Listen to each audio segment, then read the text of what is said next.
Hey everybody, this is James P. Wagner here. Not in the back of the bookstore at the moment, actually in a hotel upstate New York. I was actually judging for DECA, the high school business competition or whatever. And that got me thinking. I haven't actually posted a business book review in a while, and I've been doing reading some new ones and rereading some ones that I've already read before. So I figured it was about time to sit down and do a little review for you. So today's one I got is Digital Millionaire Secrets by Dan Henry. Chose to do this one today because I've gotten, been doing a lot of books about the fundamentals of business mindset, success mindset, etc. Some people have been asking for more things in the digital world and how to do that. So I figured this was a good one to go along with that. There are some similarities with this one to The Millionaire Messenger by Brendon Burchard that I already reviewed, but there are also some differences. We'll get into that a little bit. Dan Henry is a very charismatic, flamboyant. Some people say he's a little bit arrogant, but he's done 8 figures in sales, so maybe has a little bit of a right to be with that. And this book is just a little product that he has that kind of gives you a lot of step by step. So we're going to get into that. The main takeaways of this book, like we say, the benefit of selling digital products, which is something that everybody is really interested in learning about. This is definitely a very good step-by-step in how to do that. There are other books that cover things like this. The 4-Hour Workweek has some of that. Millionaire Messenger talks about that, and that's more about your life's purpose and your experience and things like that. And Dan Henry kind of touches on that a little bit in this book as well, because one of the key points that he makes is that if you know how to do something of value, you could make more money by teaching other people how to do that thing. But unlike with The Millionaire Messenger by Brendon Burchard, where he talks a little bit more about life's missions and things like that, Dan Henry takes it down to pretty much anything you can think of when it comes to adding value to people. Like if you have a business teaching people how to make money, or you have a business mowing lawns, for example, you could actually package a course on teaching people how to do a business mowing lawns, and you could make more money on top of the business that way. And you don't necessarily have to stop doing what it is you're doing, whatever that is, to kind of make money this way. Like, I've said before in previous reviews, there's not a business out there that couldn't benefit from some information marketing on top of what they do, or an information product on top of what they do, because we do live in the information age, and there's a lot of ways to package that and make some money doing that.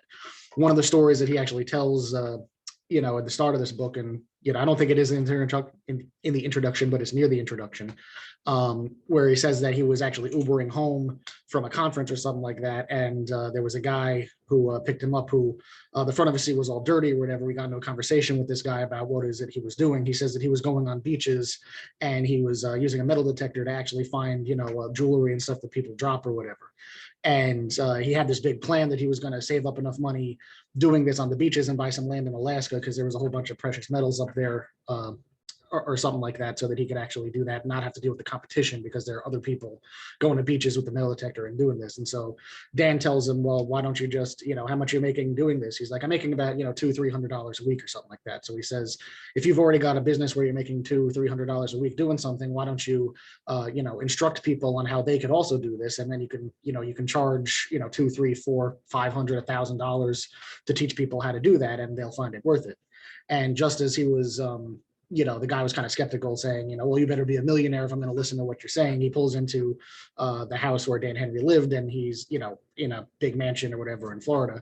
And then the guy's eyes kind of go wide, and he's like, oh, okay, and starts to think about it. He doesn't really, I don't think he ever reconnected with the guy to see if he actually followed that, but that's basically the premise of the idea, is that if you're doing something, there's other people out there who probably want to know how to do it, whether you're like, teaching yoga, mowing lawns, finding buried treasure on the beach. And so that's one of the main premises of this, is you can take whatever you're doing and you can package it in, various different ways to kind of get paid by doing that.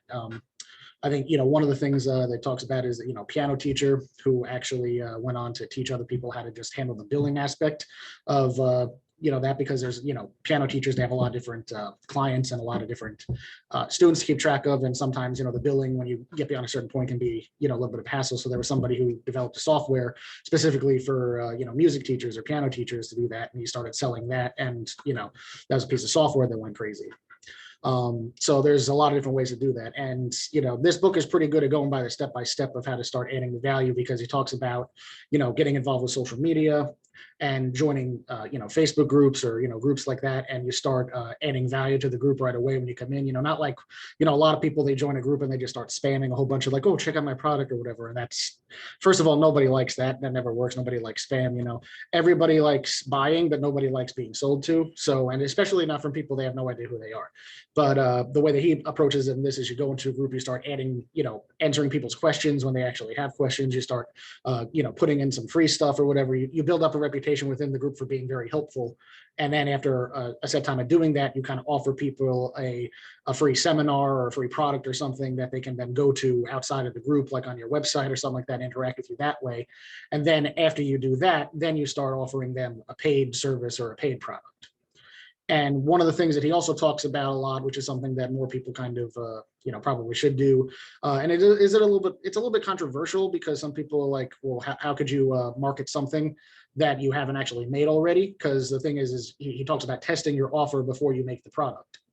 And, people are like, well, how can you sell something you don't have? And, it is a good answer. But the thing is, you sell it with a reasonable lead time so that, like, you take a pre-order for something that isn't quite out yet. And if you hit a certain number of pre-orders, okay, there's interest in this and therefore it's worth making the product. And if there aren't any, pre-orders or there's only a few, you could say something happened, canceled, or you're going to roll it over to something else. You could either refund them, you could, offer them something else. There's ways that you can handle it in a clear and ethical way, but testing the product is important because he talks about one of the first things that he did was he put $10,000 and something like 300 hours into developing a digital product. And he didn't even make back his initial investments with, the $10,000. I remember early on in what I was doing, I had a couple of digital products that didn't sell very well because I didn't really test if there was an audience beforehand. It sounded good to me at the time. And so I just thought that everybody would like it. And, he has a lot of case studies and, the internet's filled with stories of people who they're like, oh, I had this course, this product, this, whatever it was. And they put in a lot of money to develop it, a lot of time into developing it. Like, even if it only costs like having a camera and recording software and all that stuff, but it was, the hours of time to record whatever it was, and then putting it out there and it only selling 1 or 2 copies, if that. Nobody likes when that happens. It's a waste of time. It's a waste of money. You lose momentum. So it's definitely worth testing to make sure that there is interest in your product before you go doing it. Without getting too much into specifics, though, one of the things I really like about this book is the very practical step-by-step advice that Dan Henry gives, because, there's a lot of books that are about the mindset of something, about really realizing the potential of something. And they give you like a general, if you do this, this will happen. If you do that, that will happen. But this book is pretty step-by-step. Like it gives you real practical things that you could actually do. And it's pretty up to date because this book actually came out in 2019. So the playing field right now is still pretty similar because, he talks about like, Facebook advertising, Facebook groups, like things that are still around and still kicking and still popular. In fact, some of them are probably more popular now, since COVID happened and people have turned to digital things a lot more.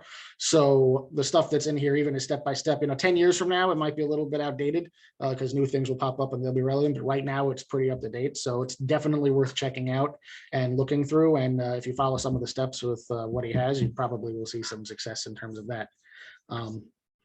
So yeah, pretty much give this book a thumbs up. It's definitely worth a read. Might give you some ideas that you didn't have before, a couple of key points it goes through. So that's pretty much all I have for you today. I actually have to get on the road to travel to the next thing that I have to do, but I wanted to stop in and just do a review because it's been a few weeks. So hopefully you enjoy this book and we'll see you next time for the next one. Take care.